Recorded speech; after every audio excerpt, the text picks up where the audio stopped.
La finale débute ce soir opposant la Charge d'Ottawa aux Frost du Minnesota. Ce que je vous propose, c'est l'état des forces en parlant de l'attaque, de la défense, devant le filet, le coaching et une conclusion. Si on parle de l'attaque de la Charge, on parle de profondeur, mobilité et cohésion. La Charge s'appuie sur une attaque équilibrée, efficace dans les transitions rapides. Brian Jenner et Emily Clark apportent l'expérience et la constance. Teresa Vanisova a été l'une des attaquantes les plus menaçantes en série avec sa vitesse et sa capacité à créer des revirements. Gabby Hughes a également connu un fort impact au bon moment, notamment en demi-finale. Les forces de la Charge, contribution de toutes les lignes, bon cycle offensif, gestion intelligente de la rondelle. À surveiller, leur efficacité en avantage numérique, un des points forts depuis début mars. Parlons maintenant de l'attaque du Minnesota. Explosivité, créativité et menace constante. Le Frost est une machine offensive en constante progression. Taylor Easy, dynamique et imprévisible, mène la charge. Zumwinkle et Panek se démarquent par leur capacité à attaquer en profondeur et à marquer dans les moments importants. Les forces du Frost.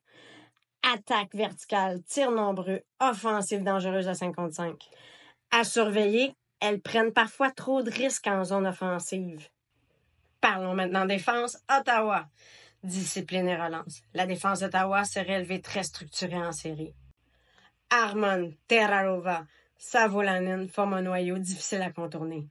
Leur jeu sans la rondelle est propre et elle relance bien depuis l'arrière. Les forces de la Charge en défense, peu de pénalités, excellente lecture du jeu, bonne mobilité. À surveiller, des fois sous pression, elles peuvent parfois avoir du mal à sortir proprement de leur zone. Devant le filet pour la Charge, Gwyneth Phillips, calme et constante. Avec la blessure de Maschmeyer, c'est Phillips qui a pris les commandes du filet. Elle a répondu présente avec des performances solides en demi-finale, montrant de bons déplacements latéraux et une lecture du jeu fluide. Ses forces, elle est calme, contrôle des rebonds, solide même en infériorité. À surveiller, peu d'expérience dans les matchs de haute pression comme une finale. Du côté du Frost, Maddie Rooney, fiable et expérimentée. Championne olympique avec Team USA, Rooney a été constante tout au long de la saison et des séries. Elle excelle sous pression et garde son calme lors des situations critiques. Ses forces, mental fort, très bon réflexe, solide performance en fin de match. À surveiller, elle est parfois exposée par des relances risquées devant elle. Parlons coaching. Pour Ottawa, Carla McLeod. Clarté, adaptation et contrôle du tempo. Ancien défenseur et médaillée olympique, McLeod a imposé une identité de jeu forte à Ottawa. Rigueur défensive, possession maîtrisée et efficacité en transition. Elle adapte bien ses trios selon l'adversaire et gère les temps faibles avec sang-froid.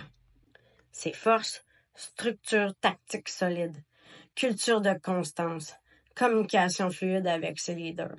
À surveiller, son équipe a parfois peiné à reprendre le rythme après avoir été menée. La réaction au momentum sera clé. Et pour le Minnesota, Ken Klee.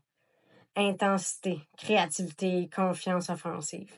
Ancien défenseur de la NH, Klee pousse ses joueuses à prendre l'initiative.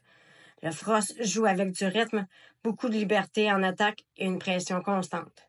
Il a su bâtir un groupe confiant, capable de répondre rapidement après un but encaissé.